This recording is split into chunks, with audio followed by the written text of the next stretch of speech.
I'm with Andrew Canter in his office here at Futuregrowth, and we've been talking about a section or Regulation 28.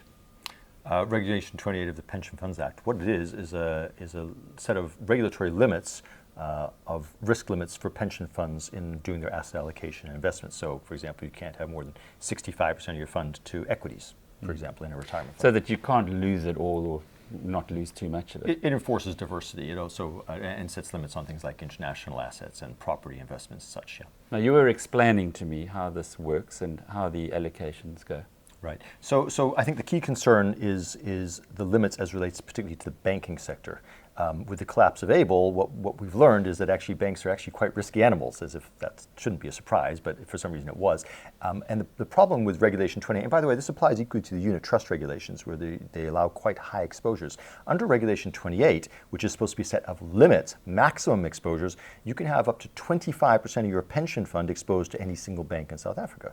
25% of your fund, that's a big number. So you could have had that in Abil, Absolutely. Not even just in Abil subordinated debt instruments. That's a scary thing because those things have been wiped out, of course. And furthermore, you could have up to 100% of your entire pension fund, your entire retirement scheme in the banks of South Africa. There is functionally no limit on bank exposures. So we're learning from global financial crisis, from Abil, and things are going to change. Right. So Reg 28 was revised now 2 or 3 years ago, and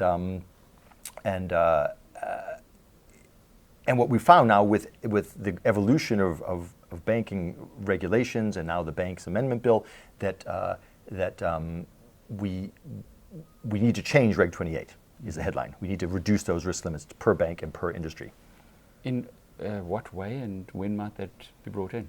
Well, okay, so this is just the beginning of the debate. I mean, Abil just happened a few months ago. You need to get the FSB on board, you need National Treasury on board, you need SARB on board, and there's going to be a discussion with the industry, but I don't think it's a long way off. I mean, I would hope that this would happen within 12 months. Is it just you thinking this way? Oh, I don't think so. I think when the Reg 28 limits actually were introduced, many of the institutional investors said they were too high, and we kind of agreed as part of accepting that we had other fights to fight. At the time, we said, okay, just leave it there. None of us are going to apply that limit anyway.